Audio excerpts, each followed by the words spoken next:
महादेव मैया पार्वती की जय। जय हो भोलेनाथ।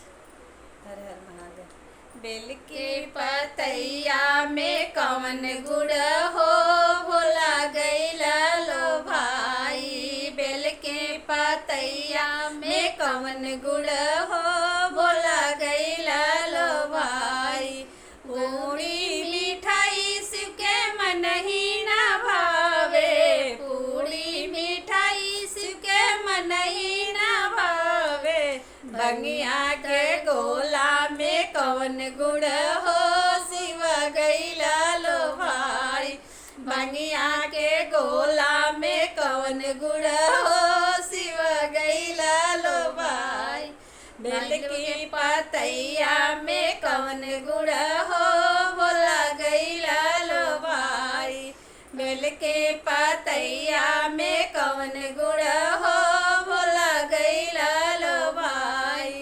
कोठाया टारी शिव के मन ही ना भावे। कोठाया टारी शिव के मन ही ना भावे। टूटही मड़ैया में कवन गुड़ हो भोला गैला लो भाई। टूटही मड़ैया में कवन गुड़ हो भोला गैला लो भाई। बेल के पतैया में कवन गुड़ हो भोला गैला लो भाई। बेल के पतैया में कवन गुड़ हो भोला गैला लो भाई। हाथी है घोड़ा शिव के मन ही ना भावे।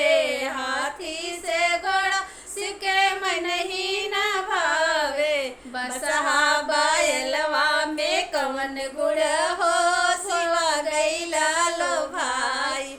बसहा बैलवा में कवन गुड़ हो शिव गैला लो भाई।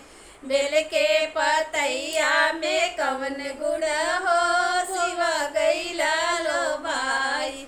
बेल के पतैया में कवन गुड़ हो शिव गैला लो भाई। जोड़ा ही जमा शिव के मन ही ना भावे। जोड़ा ही जमा शिव के मन ही ना भावे। मृगा के छाला में कवन गुड़ हो शिव गैला लो भाई।